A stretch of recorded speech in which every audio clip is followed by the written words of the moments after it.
Morning, welcome everyone to our channel real family. আশা করি তোমরা সকলে ভালো আছো। এখানে আমরা ব্রেকফাস্ট নিয়ে বসেছি, আমি আর বাবান। অন্য দিয়েছে ব্রেকফাস্টটা আমাকে, দুধ, কর্নফ্লেক্স, আমাকে চকোস।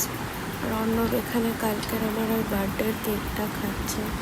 সকালবেলা বাবা এই তালের বড়া পাঠিয়েছে, এক বাক্স তালের বড়া।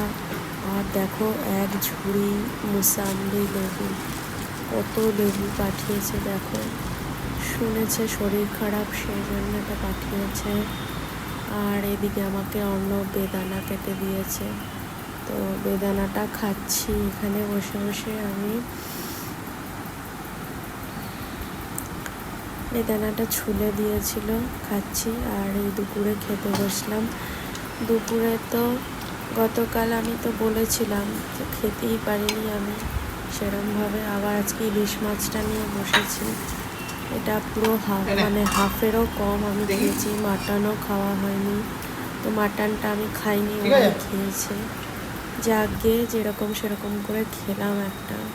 বিকালে বাবান এদিকে ঘোরাঘুরি করছে চিপস নিয়ে, ওর জন্য এই যে চিপস টিপস এগুলো থাকে, মাঝে মাঝে খায়।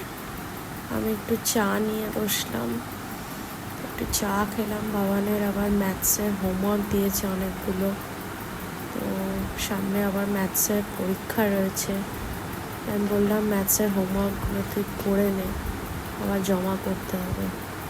বুড়ো দাদু মানে আমার শাশুড়ির বাবা, তিনি আবার বাবানকে জন্মদিন পারপাসে টাকা দিয়েছে, কারণ বাবানের জন্মদিনটা সামনেই 13ই সেপ্টেম্বর।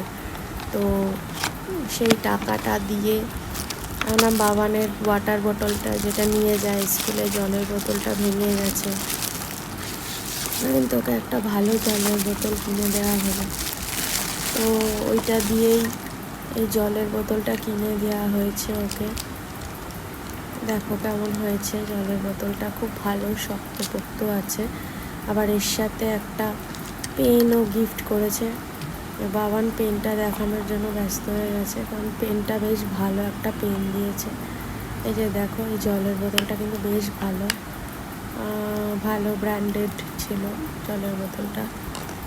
এই যে দেখো এই পেনটাও এর সাথে ফ্রি দিয়েছে, তো তাই দেখানোর জন্য বাবান ব্যস্ত হয়ে গেছে। তো আমি ভাবলাম যে এক কাজের জিনিসই গিফট করা ভালো, কারণ এটা ওর ভেঙে গেছে।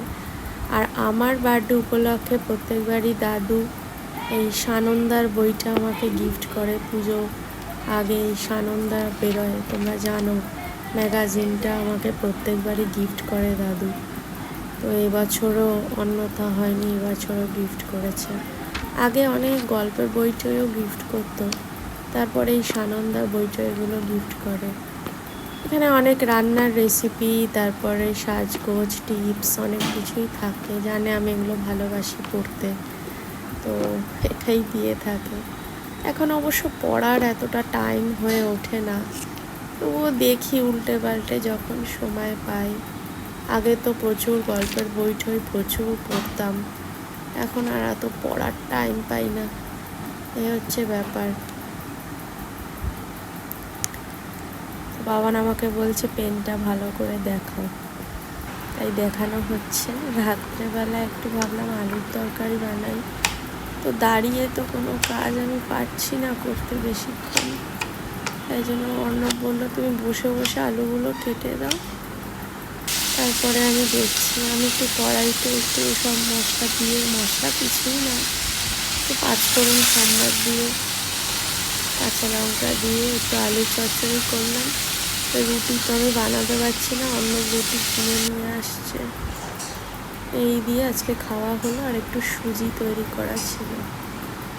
আজকে ব্লগটা যদি ভালো লেগে থাকে অবশ্যই একটা করে লাইক আর শেয়ার করো, পাশে থেকো, সাপোর্ট করো রিয়ার ফ্যামিলি ইউটিউব চ্যানেলকে, রিয়ার ফ্যামিলি ফেসবুক পেজকে। সবাই ভালো থেকো।